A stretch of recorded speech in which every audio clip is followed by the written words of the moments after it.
Padmaja once again. నేను మళ్ళీ మిమ్మల్ని ఒక రెసిపీతో కలవబోతున్నాను. అదేంటంటే ములక్కాడ కర్రీ. ఇది ములక్కాళ్ళు మీకు తెలుసు కదా, they are very very highly nutrient vegetables. తర్వాత దాంట్లో ఏంటంటే వైటమిన్ సి ఉంటుంది, మనకి ఫైబర్ ఉంటుంది. తర్వాత they are rich in calcium, phosphorus.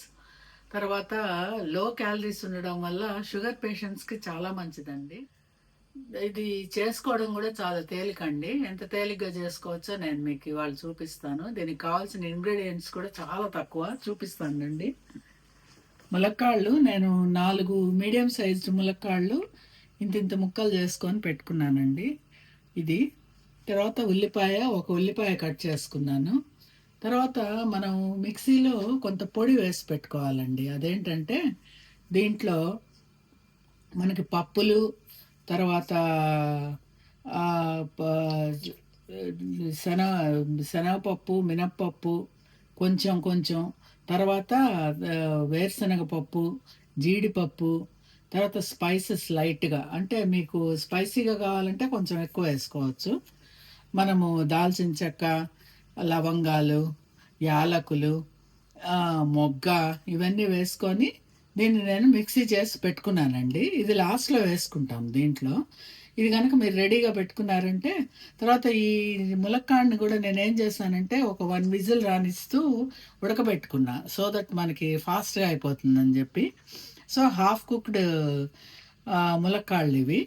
ఇప్పుడు మనం ఎలా చేయాలో చూద్దాం. ఒక 3 టేబుల్ స్పూన్స్ ఆలివ్ ఆయిల్ వేసుకోవాలండి. వేసుకున్న తర్వాత నేను ఇందాక మీకు పచ్చిమిర్చి గురించి చెప్పడం మర్చిపోయాను. పచ్చిమిర్చి కూడా మీరు పొడిలో వేసుకునేటప్పుడు వేసుకోవచ్చు, లేదంటే విడిగా ఇందులో వేసుకోవచ్చు. ఇప్పుడు మనం మామూలు పోపు పెట్టుకుంటాము. ఏమేంటంటే ఉద్దిపప్పు, శనగపప్పు,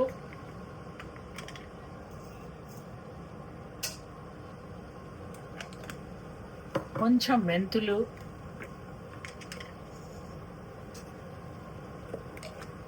తర్వాత జీలకర్ర,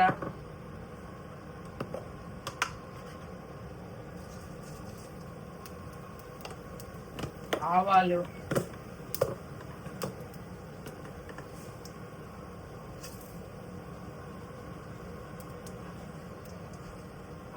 ఇవి లైట్గా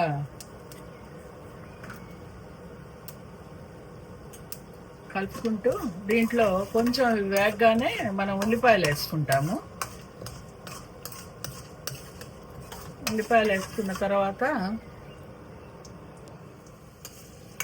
ఇప్పుడు ఉల్లిపాయ వేసుకున్నాము. ఉల్లిపాయ కొంచెం వేగగానే మనం ములక్కాళ్ళు వేసేసుకోవడమే.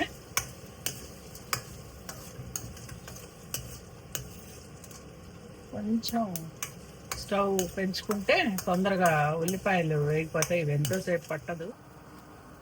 ఉల్లిపాయలు వేగాయండి. తర్వాత మనకు కావాల్సినటువంటి ములక్కాడ ముక్కలు ఇందులో వేసుకోవడమే.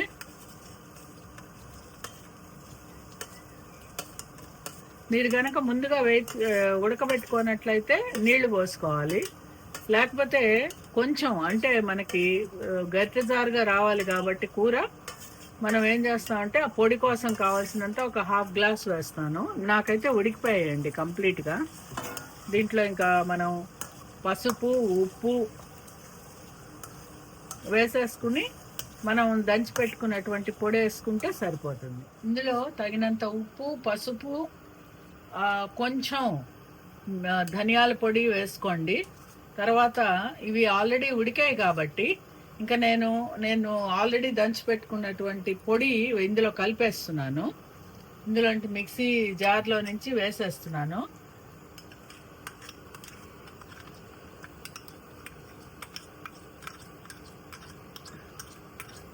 ఈ చిన్న మిక్సీ జార్కి సరిపడినంత చేశానండి నేను. ఇది 4 ములక్కాళ్ళకి సరిపోయేంత వస్తుంది మనకి.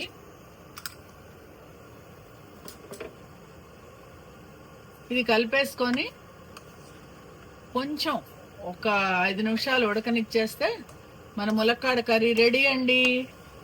చాలా సింపుల్ కదండి, చాలా న్యూట్రియంట్స్ ఉన్నది అటువంటి ములక్కాడ కర్రీ. మీరు చేసుకుంటారు కదా.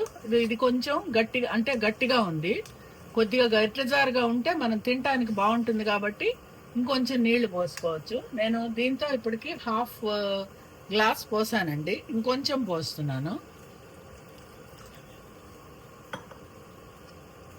మరి మీకు నా ములక్కాడ కర్రీ నచ్చినట్లయితే లైక్ చేస్తారు కదూ, షేర్ చేస్తారు, కామెంట్ చేస్తారు కదా, అలాగే సబ్స్క్రైబ్ కూడా చేయండి. Thank you. యువర్స్ పద్మజ. ఇదిగోండి ఉడికిపోయింది మన ములక్కాడ కూర. చూడ్డానికే యమ్మీ యమ్మీగా ఉంది కదా, అన్నంలో నంచుకొని తినడానికి ఇంకా బాగుంటుంది. మరి మీరు రైస్ కూడా రెడీ చేసుకున్నాము, ఇంకా తినేయడమేనండి. Thank you.